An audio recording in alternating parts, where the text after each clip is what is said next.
Air Canada reported second quarter revenue of approximately $4.07 billion US, slightly above the prior year $4.03 billion, marking modest top-line growth of around 1.5%. Adjusted earnings per share came in at $0.43 US, missing consensus expectations of approximately $0.50 US per share, a negative 14% surprise. This compares to EPS of around $0.72 in the same period a year earlier. The company has exceeded EPS estimates only about twice in the past 4 quarters.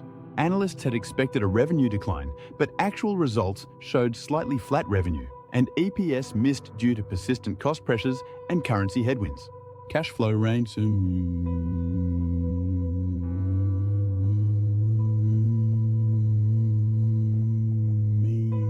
solid. Despite the EPS miss, Air Canada generated significant operating cash flow and free cash flow, supported by improved revenue management and reduced debt servicing. Recent commentary suggests that Air Canada generates between $3 to $4 billion US in annual cash flows, while net debt remains low at approximately $3.6 billion, implying a price-to-free cash flow multiple of roughly 2.3, well below comparable North American peers. The company's strong liquidity and minimal leverage provide flexibility to navigate cyclical downturns and fund operations or strategic initiatives.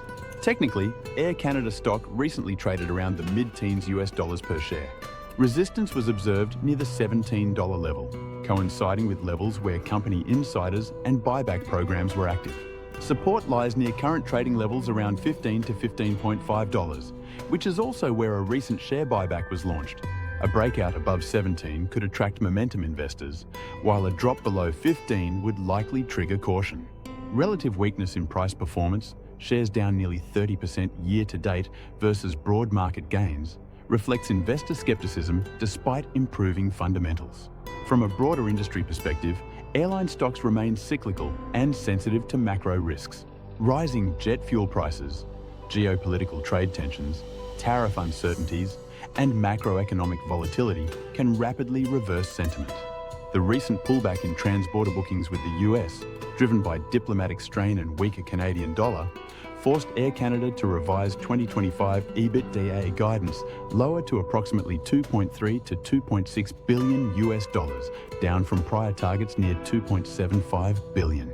Yet demand remains reasonably durable at this stage, and capacity expansion of 4 to 6% is planned in the near term, which could support volume recovery as conditions stabilize. A SWOT framework summarizes Air Canada's strategic position. Strengths include strong liquidity, low net debt relative to cash flow, and a dominant position as Canada's flag carrier with significant hub infrastructure at Pearson in Toronto and Montreal Trudeau. The airline has repaired its balance sheet post-pandemic and is activating shareholder value through a recent 1-year buyback program aimed at repurchasing up to 10% of shares. Weaknesses include dependency on transborder US travel revenue, which has weakened amid trade tensions, and exposure to Canadian airport fees, high fuel costs, and pressure on passenger yield per available seat mile, which declined by around 4.4% year-over-year in Q2. Opportunities for Air Canada lie in expanding freight and cargo services through its converted freighter fleet, scaling capacity prudently in high-margin routes, and potential margin improvements if fuel and currency headwinds ease. Insider accumulation and management's commitment to value return via buyback could boost investor confidence. Threats and risks include volatile fuel costs, macro slowdowns impacting leisure and business travel, regulatory headwinds, and further trade or political shocks affecting Canada-US passenger flows. The airline is also exposed to competition from WestJet and other carriers as Canadian capacity rises. The full industry context places Air Canada within a sector facing mixed near-term outlook. Analysts expected Q1 2025 EPS of a loss of 0.34 per share on revenue of $3.7 billion, highlighting increasing bearish sentiment leading into the Q2 results. Many North American airlines and consumer-focused companies have cut or withdrawn guidance in 2025 due to tariff chaos and macro pressures, underscoring the high correlation between airlines and economic policy uncertainty. In conclusion, Air Canada presents a hold to modest buy opportunity. Financial strength, cash flow generation, and a buyback initiative support the valuation near mid-teens per share. However, earnings misses, soft guidance, and macro risks suggest limited near-term upside. A cautious accumulation around current levels is reasonable, provided airline sector sentiment stabilizes. A full technical breakout above $17 per share, combined with renewed capacity recovery and easing currency pressures, could validate a stronger buy rating.